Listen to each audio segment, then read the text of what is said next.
All right, so we're diving into something pretty wild today. Wild is putting it lightly, Ed. Yeah, no kidding. This new song that dropped, Lonely Roads, Still Go to Sunshine, Kanye West, Diddy, Diddy's son, Kanye's daughter even. Oh, yeah, and a new artist, too, Jasmine Williams. Jasmine Williams, that's right. But like right out of the gate, it's not just the music itself, it's the whole context. It's a lot to unpack, that's for sure.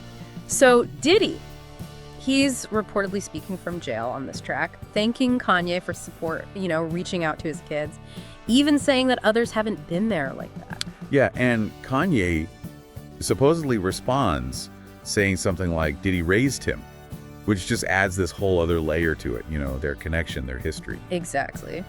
And then you've got Diddy facing these serious federal charges.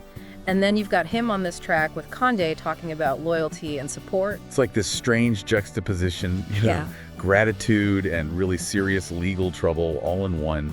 Makes you wonder about their bond, how deep it runs. Right. And then, like, on top of all that, you throw in Northwest, Kanye's daughter rapping on the song. And Christian Combs Diddy's son with a verse, too. Yeah. It's a family affair, kinda, but also not in the usual way.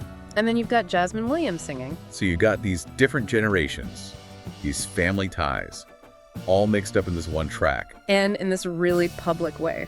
Which brings us to Kim Kardashian. She's reportedly trying to stop this song from being released, like went full legal on it. Cease and desist letters. Asking for an emergency hearing with a mediator, even a judge. It's serious stuff. It makes you think, what was she seeing as so damaging about this song? Like, legally, what grounds could she have? That's the question, okay? Because she obviously felt strongly enough to go to these lengths. And it's not just a personal thing, this is legal action. Right. And word is that Kanye promised he wouldn't release it after a meeting he didn't even show up for, by the way. So you've got broken promises, lack of communication. Yeah. It adds to the whole drama, doesn't it? And it makes you think, if he said he wouldn't release it, why go ahead anyway?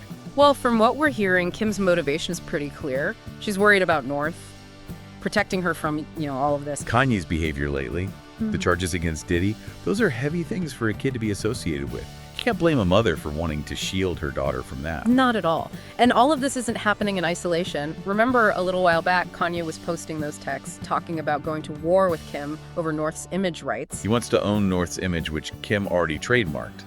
And he was saying he'd sue if it wasn't sorted out his way. Yeah. All of this is playing out so publicly. Public family drama, that's one way to put it. But back to those image rights for a second. What are the implications of even trademarking a kid's image? Like, what does that actually mean? It raises a lot of questions, doesn't it? About control, about profiting off a child's image.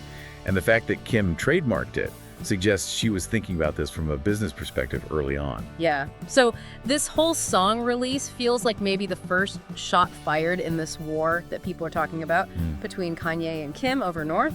This song, with all its baggage, the family connections, the legal trouble, it's a huge statement, isn't it? And it puts North right in the middle. And then there's the whole debate about Kanye's motivations. Some people are saying he's using North for publicity, for attention, especially with his financial troubles lately and all the controversies. And you can see how that argument makes sense. Putting North on a song with Diddy, with all the drama surrounding him, it guarantees headlines, doesn't it? It really does. But then there are others saying Kim's the one who kind of created this, that she put Kanye on a pedestal in front of North, made him seem larger than life. And now North idolizes him, doesn't see the problems. It's like you can see both sides. Parents have such a powerful influence on how kids see the world, especially their parents. And if North has this really positive view of Kanye, maybe she's participating because she wants to be close to him, to be part of his world, without fully understanding the complexities. But regardless of why she's involved, it does feel uneasy, putting North in the middle of this, especially with the allegations against Diddy. You can't help but wonder about the impact on her reputation, her emotional well-being, and it really makes you think about a parent's responsibility to protect their kids from this kind of exposure. Absolutely. And then you add another layer to it. Some are saying that Bianca, Kanye's current wife, she might be influencing things behind the scenes. Maybe even using North in her own dynamic with Kim, like a proxy in their whatever conflict they might have. It's like this whole other dimension of family drama, blended families, all the complexities that come with that. And again, North gets caught in the middle. It's a mess.